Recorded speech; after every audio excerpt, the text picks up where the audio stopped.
है, इसलिए उसको वो चूसता रहता है। ऋषि दयानंद वही समझाने के प्रयास कर रहे हैं कि जिस संसार को गौतम बुद्ध ने दुख में बताया वो संसार दुख में नहीं है, क्योंकि संसार में हमें देखने को मिलता है कि कोई भी पिता जब संतान उसके घर में आ जाते हैं तो उस संतान की खुशी के लिए, सुख के लिए किसी भी नौकरी को करके संसार के धन संपत्ति इकट्ठे करते, जिस भी प्रकार हो उसके लिए सुख के संसाधन इकट्ठा करना प्रारंभ कर देते हैं और इकट्ठे करते हैं। तो परमात्मा क्या है, वो तो पिताओं का भी पिता है, इसलिए तो उसे परम पिता परमेश्वर कहा गया है। और जब संसारिक पिता अपने एक दो बच्चे के लिए इतने सारे परिश्रम करके सुख के संसाधन इकट्ठे करते हैं, तो परम पिता परमात्मा क्या वो सुख को इकट्ठा नहीं किया है, सुखमय संसार को नहीं बनाया है? विचार कीजिएगा बंधु, हमारे पास 5 ज्ञान इंद्रिया, कितने हैं? 5 जो है हमारे पास ज्ञान इंद्रिय है। और जो पहला जो है आंख हमारे पास जो है, नेत्र, ये ज्ञान इंद्रिय क्या करता है, हमें रस अर्थात इन सांसारिक विषयों के साथ जुड़ करके हमें सुख देने का प्रयास करता है, सुख देता है। जब हम किसी अच्छे दृश्य को देखते हैं तो हमें सुख मिलता है कि नहीं मिलता है? और इस संसार में इतने सारे दृश्य है कि हम सारे जीवन भर एक एक नए नए दृश्य को देखते जाएं। किसी एक जगह के पहाड़ को देखे, कहीं और के झरने को देखे, कहीं और समुद्र को देखे। संसार में समुद्र इस भी प्रकार है, जो खारे समुद्र है और जो एक और गंदा जो ब्लू कलर का जो समुद्र है, और एक सफेद जो गंदे मिट्टी से धूल मिट्टी मिला हुआ समुद्र है। आप जब देखेंगे वहां जाकर के तो दोनों समुद्र आपस में मिलते नहीं। परमात्मा की रचना क्या है, देखने के लिए संसार में क्या क्या है। जब पुष्पों को देखे, कितने रंग बिरंगे पुष्प है, कितने रंग बिरंगे झाड़ियां है इस संसार में। बताइए, परमात्मा ने केवल नेत्र के सुख को इतने दिया परमात्मा ने कि सारा जीवन हम एक एक नई नई जगह जा करके नए नए दृश्यों को देखे, फिर भी सारे संसार में नए दृश्यों, देखने लायक दृश्यों को हम खत्म नहीं कर पाएंगे सारे जीवन भर में। पूरे जीवन में हम ये जितना भी बड़ा पृथ्वी है, उस सारे पृथ्वी पर घूम घूम कर अगर हम दृश्य जगत को देखना चाहे तो खत्म नहीं हो सकता। आगे जो हमारा कान है, ये भी हमारे ज्ञान इंद्रिय है। इस संसार में इतने सारे संगीत बने हुए, इतने सारे रंग बिरंगे ताल, सुर और वेद मंत्र है, जिनके व्याख्यानों को हम सुने, जिनके हम सुरों को, जिन हम संगीतों को सुने, सारा जीवन भर 10-12 एक दिन में संगीत सुने, फिर भी संगीत खत्म होने वाले है क्या? ये परमात्मा के द्वारा दिया गया सुख है कि नहीं? संस्कृत का इतना बड़ा विस्तार है कि आज तक विज्ञान और कंप्यूटर भी नहीं खोज पाया है। संस्कृत में केवल अ को 18 प्रकार से बताया गया है। आचार्य जी बता रहे थे, संसार में कोई भी ऐसी भाषा लिपि नहीं है जो आ को बताया है, परंतु संस्कृत ने क्या किया है, केवल अ को 18 प्रकार से बता दिया है। इतना बड़ा विस्तार है, ये परमात्मा की ही तो वाणी है संस्कृत। और इसकी विस्तार इतनी है कि हम सारे जीवन भर इसके पढ़ाई में अपने जीवन को लगा दे, फिर भी एक बूंद भर ग्रहण हो पाएगा। महर्षि पाणिनि ने बहुत समेटने की कोशिश की संस्कृत व्याकरण को, फिर भी 4000 सूत्र बनाए। 4000 सूत्र, और उसके अलग अलग विभाग भी है। धातु पाठ है, गण पाठ है, उनादि कोश है, लिंगानुशासन है।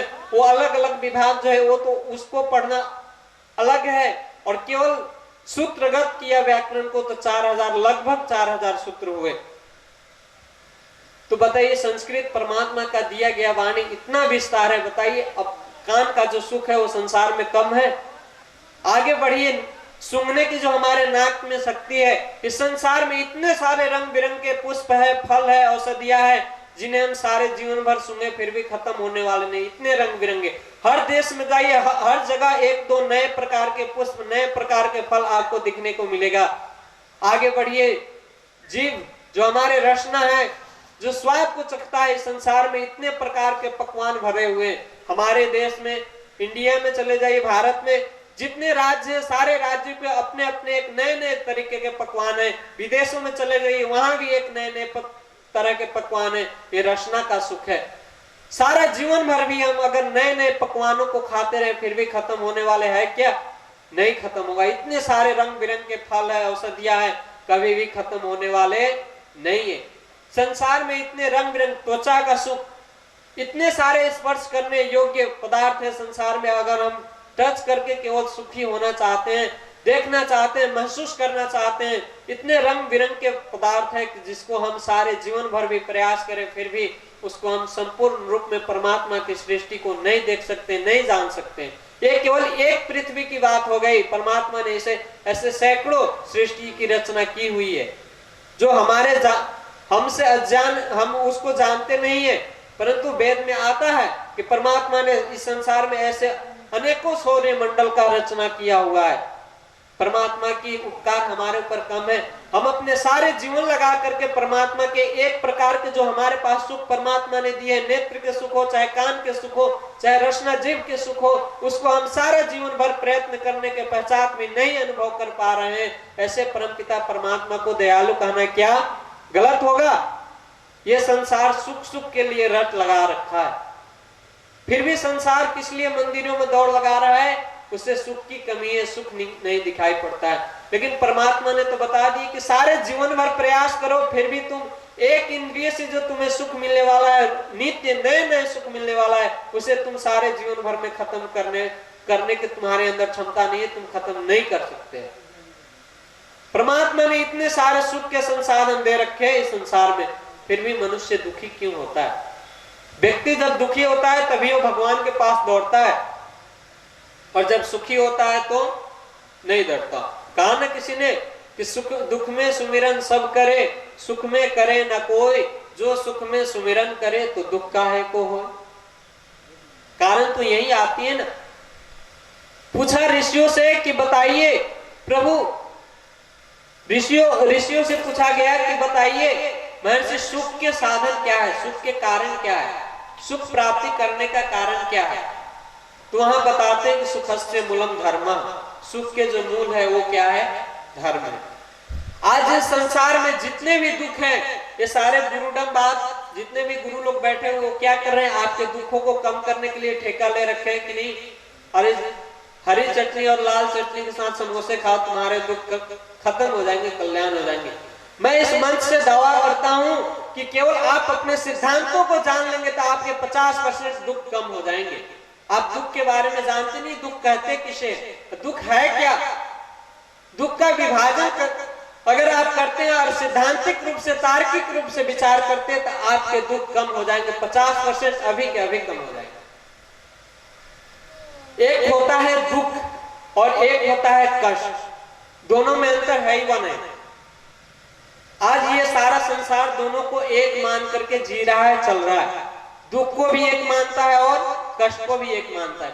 अगर तार्किक ढंग से, अगर लॉजिकली इस पर विचार किया जाए, अगर व्यक्ति इसको जान ले तो उसका 50% दुख अभी का अभी कम हो जाएगा। ये जो गुरुडम वाले चर्चा करते हैं, मैजिक दिखाते, चमत्कार करते, हरी चटनी खा लो, लाल चटनी खा लो, तुम्हारे दुख खत्म हो जाएंगे, भाग जाएंगे, परंतु मैं इस मंच से दावा करता हूं प्रमाणिक तौर पर आपके दुख कम हो जाएंगे। इस चीज को केवल समझ लीजिए। कष्ट का मतलब होता है आप किसी चीज को पाना चाहते, किसी अचीवमेंट को प्राप्त करना चाहते, उसके लिए जो पुरुषार्थ कर रहे हैं उसमें जो कष्ट मिल रहा है, जो दुख मिल रहा है, वो कष्ट का दुख है, वो कष्ट है आपके लिए। ये संसार कब दुखी होता है? जो उसे मिला हुआ है, जो उसे प्राप्त है, उसमें वो सुखी नहीं होता है। वो जो प्राप्त करना चाहता है वो अगर नहीं मिल रहा है उसे, तब वो दुखी होता है। वो दुखी कब होता है? जो संसाधन उसके पास अभी है और उसमें वो संतुष्टि प्राप्त न करके वो किसी और चीज की लालसा अपने जीवन में रखता है, प्राप्ति करने की इच्छा रखता है, उसके प्रति प्रयत्न करता है और नहीं पाता है, तब जाकर के वो दुखी होता है। जो संसाधन उपलब्ध है, शास्त्रकार भी इसी बात को बताता है, संतोष साधनोत्तम सुख लाभ। सुख कब व्यक्ति प्राप्त कर सकता है? जब वो संसार में संतोष को अपने जीवन में धारण करे।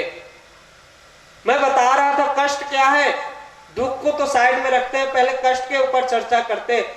कोई भी विद्यार्थी स्कॉलर बनना चाहता है, विद्वान बनना चाहता है, इंजीनियर, डॉक्टर बनना चाहता है, जो भी वो उसकी इच्छा है इस संसारिक छोटे से लक्ष्य को प्राप्त करने की, उस लक्ष्य के प्राप्ति के लिए जो वो प्रयत्न करता है और उसके लिए उसे 4 बजे उठने पड़ते हैं, उसके लिए उसे अपने नींद को खराब करना पड़ता है, नींद छोड़ना पड़ता है, आलस्य को छोड़ना पड़ता है।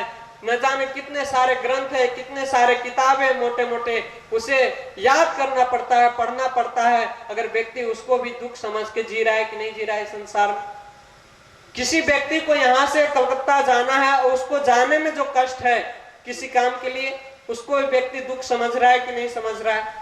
बंधुओं, विचार करना, आप किसी चीज को प्राप्त करना चाहते हैं, वो अगर आपको नहीं मिल रही है, उसके लिए अगर आपको दुख हो रहा है तो आपका दुख नहीं है, वो परमात्मा की तरफ से दिया गया दुख नहीं है, आपके स्वयं आपने उस दुख को उभारा है। आपके मन के टेढ़ी, आपके मन के कारण, आपके मन के चंचलता के कारण वो दुख आया आपके जीवन में। वो कष्ट है, वो दुख नहीं है। विचार कीजिएगा बंधुओं कि अगर आप अपने जीवन में किसी भी चीज को प्राप्त करना चाहते हैं, किसी भी अचीवमेंट को प्राप्त करना चाहते हैं, वो परमात्मा की इच्छा नहीं कि आप डॉक्टर ही बने, आप इंजीनियर ही बने। परमात्मा ने हमें जो लक्ष्य दिया है वो क्या दिया है? वेद में आता है धर्मार्थ काम मोक्षाणाम सद्य सिद्धिर भवेन। अर्थात हमारी जो लक्ष्य है, सारे मनुष्यों की लक्ष्य क्या है? धर्म, अर्थ, काम और मोक्ष, ये पुरुषार्थ चतुष्टय की सिद्धि करना सारे मनुष्यों के जीवन का लक्ष्य है। परंतु हमने संसार में आकर के न जाने कितने सारे छोटे छोटे लक्ष्य बना लिए हैं। हमें पुत्र के विवाह करने हैं, पुत्र को डॉक्टर बनाना है, पुत्र को इंजीनियर बनाना है, पुत्र को ये करना है, पुत्र को वो करना है, पुत्र ऐसे नहीं कर पा रहे, पुत्र वैसे नहीं कर पा रहे। ये सारे हमने छोटे छोटे लक्ष्य बना लिए हैं और इन लक्ष्यों की जब हमसे प्राप्ति नहीं हो पाती है, हम नहीं प्राप्त कर पाते हैं किसी कारणवश, ये जो दुख मिलता है ये हमारी उपज है, ये परमात्मा की देन नहीं है। परमात्मा ने नहीं कहा था कि तुम जाकर के डॉक्टर बनो, इंजीनियर बनो।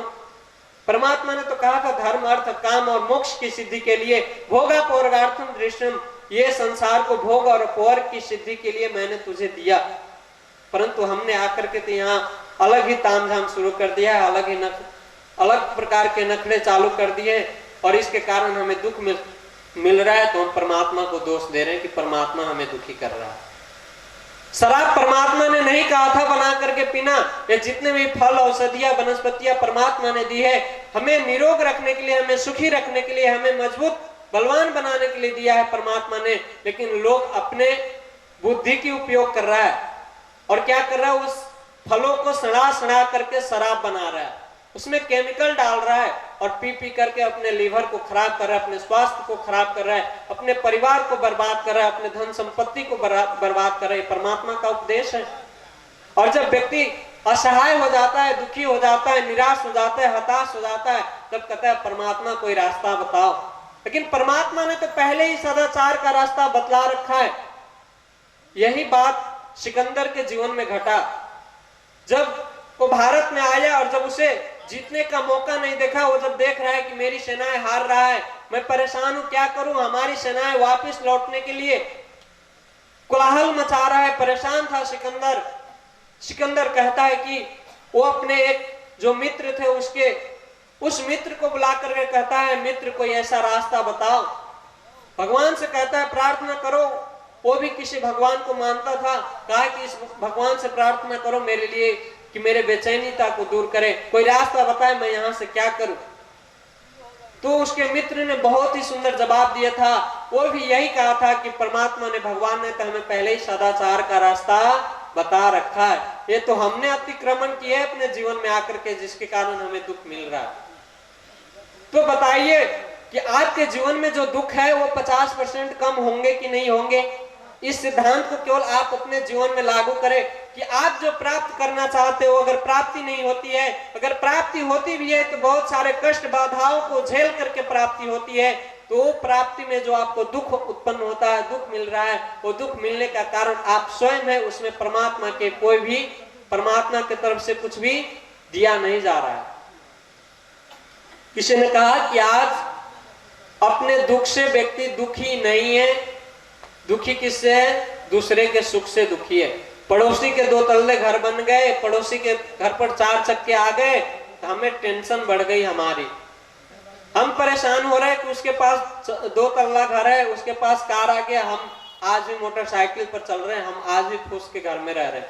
ये परमात्मा ने दुख दिया था, आपको कहा था कि उसके जो घर है, उसके जो गाड़ी है, उसको देख करके तुम जलो, नहीं दिया था ना। ये जो दुख की उत्पत्ति है, शास्त्र यही बताता है, दर्शनकार यही बताना चाहता है कि दुख तुमने आकर के संसार में स्वयं उपजाया है, परमात्मा की नहीं देने। और परमात्मा ने जिन दुखों को दिया है तुम्हें, तुम्हारे कर्मों के कारण दिया है, और वो तुम्हें भुगवा करके तुम्हें मुक्ति की तरफ भेजना चाहता है परमात्मा। परमात्मा इस उपदेश नहीं करता है कि तुम इस संसार में आकर के बंधे रहो, केवल भोगो, भोगते जाओ, नहीं। परमात्मा को उपदेश है भोगापोर्गार्थम दृश्यम, तुम अपवर्ग की भी सिद्धि करो, तुम मोक्ष के तरफ भी बढ़ो, मोक्ष की भी प्राप्ति करो। परमात्मा ने पहले उपदेश कर दिया है, परंतु हम उसके तरफ ध्यान नहीं दे रहे। मैं उस दिन में बता रहा था कि व्यक्ति कहता है कि हमारा तो ईश्वर भक्ति में मन ही नहीं लगता, संध्या करने बैठते हैं, ब्रह्म यज्ञ करने बैठते हैं, और सारी चिंताएं उसी समय आ जाती है।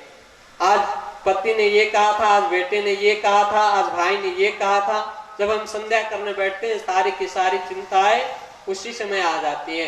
अजी, जब आपने अपने मेमोरी में ही सांसारिक व्यवहारिक पक्ष को भर रखा है, अर्थात जिस प्रकार हम कैसेट लाते हैं, बाजार से सीडी लाते हैं, और उस सीडी को चलाते हैं, उसमें जो भरा रहता है, या संगीत हो तो संगीत बजता है, कोई फिल्म भरा हो तो फिल्म चलता है ना जी।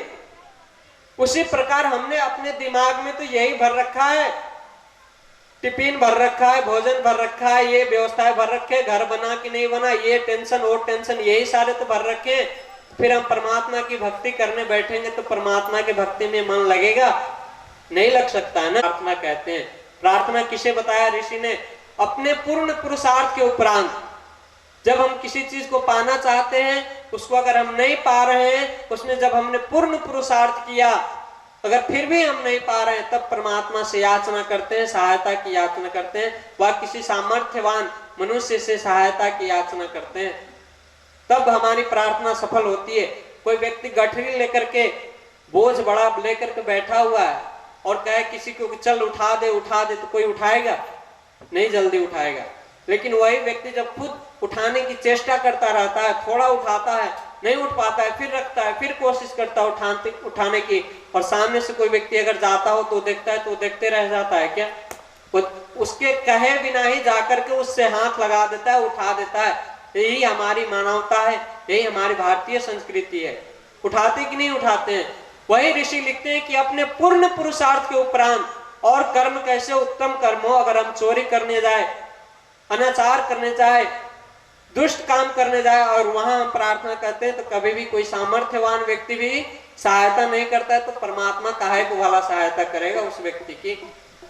इसीलिए बंधुओं, विचार करना कि संसार में हम क्या करने आए हैं, क्या कर रहे हैं। केवल दुखी चिल्ला रहे हैं, परंतु हम अपने कर्म को कैसे कर रहे हैं। किसी कवि ने कहा था कि लोग सुख तो पाना चाहते हैं, लेकिन सुख के कर्म को नहीं करते हैं, और दुख कोई नहीं पाना चाहता है, फिर भी दिन रात पाप कर्मों में विचर रहा है, इसीलिए आज दुखी है।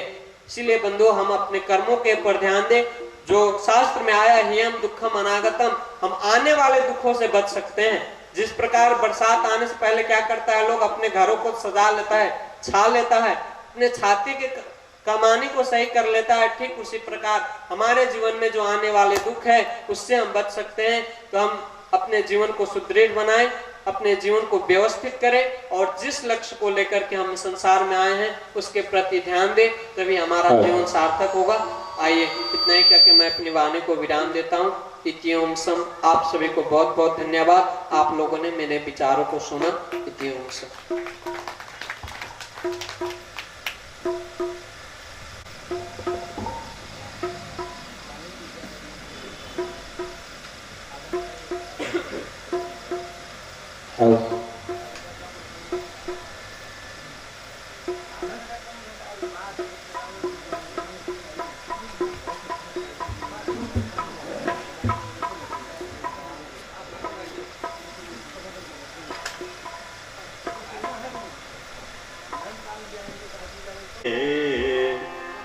तेरी जय जयकार करूं,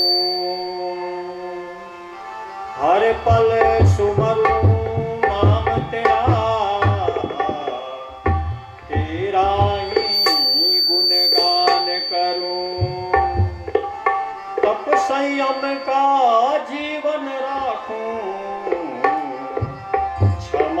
का श्रृंगार करूं, तेरी जय जयकार करूं, भव सागर से पार करूं। Hello hello. अंतर्यामी नाथ तुम जीवन के आधार, जो तुम छोड़ो बाह तो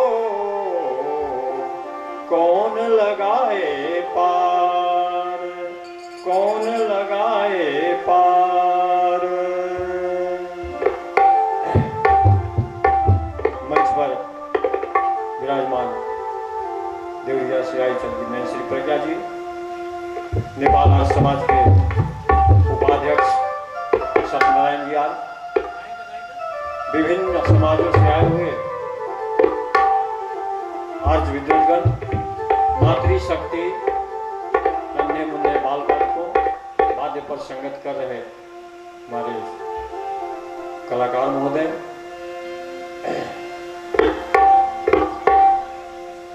वैदिक सिद्धांत है अवश्यमेव भोक्तव्यम कृतम कुरु कर्म शुभाशुभम।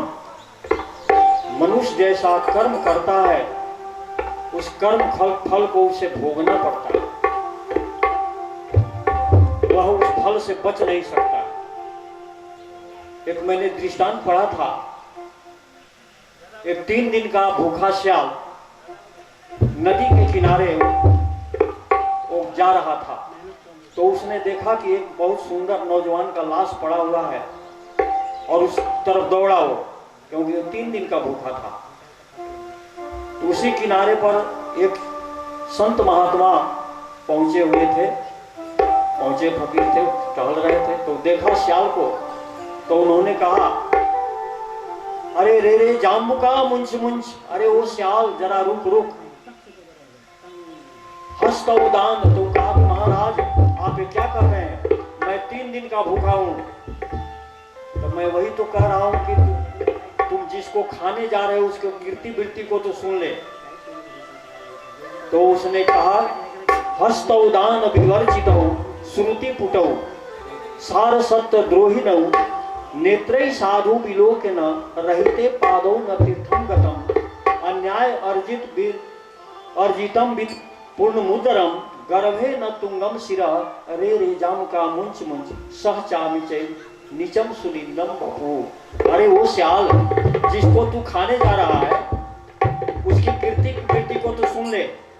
उसने अपने जीवन में कभी अपने हाथों से किसी को दान नहीं किया, किसी को सहारा नहीं दिया, और अपने कानों से वह संतों की वाणी नहीं सुना, कहीं पर वो सत्संग में नहीं गया है, और सार सत दोहिन अपने वह सगे संबंधियों का वो विरोधी था, और किसी संत पुरुषों का महात्माओं का भी दर्शन नहीं किया, और इन पैरों को किसी तीर्थों में भी नहीं ले गया, और यह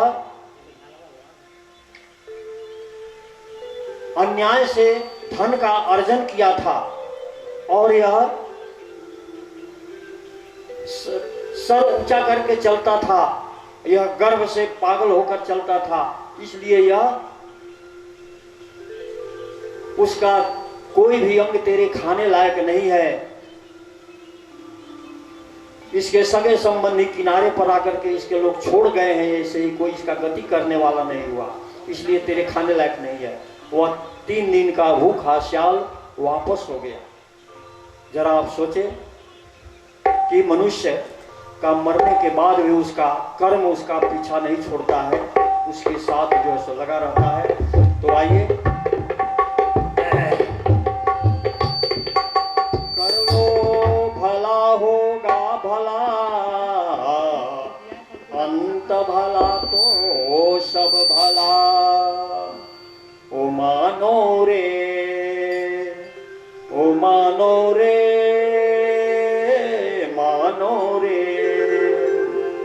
कर लो भला होगा भला, अंत भला है, बस यही संसार में जीने की कला है।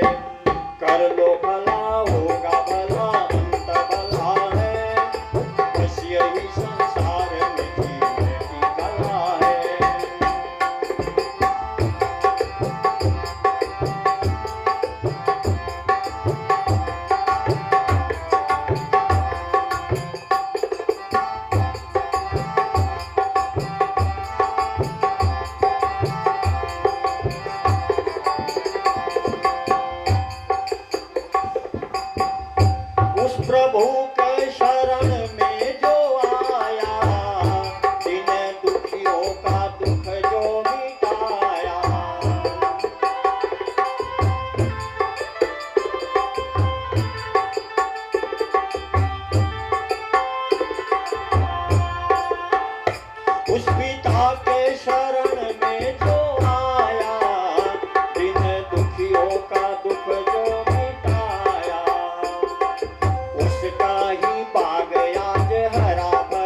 यही संसार में जो जीवन जीने की कला सीख लेता है